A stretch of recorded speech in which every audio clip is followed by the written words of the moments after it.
Gusto ko lang ipakita sa inyo yung equipment ko nung nagla-live pa ako. So, gusto ko lang i-share kung ano yung mga gamit ko. So, let's see guys. Ito yung aking sounds. Then, nakalagay dito with power bank. And, ito yung aking mixer. And ito yung ating effects na ginagamit. Hindi po yan B8 sounds. Mas malaki po yan sa B8 sounds. And yung mga ibang gadget natin nandito pa.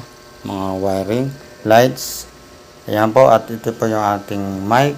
And ayan po. Napakasimple lang ang aking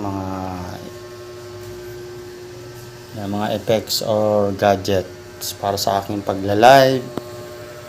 Hindi na po tayo nakakapag-live. Kaya nakakamiss din.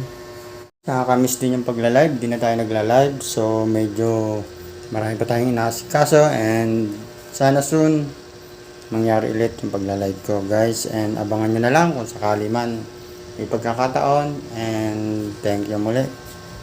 Bye bye.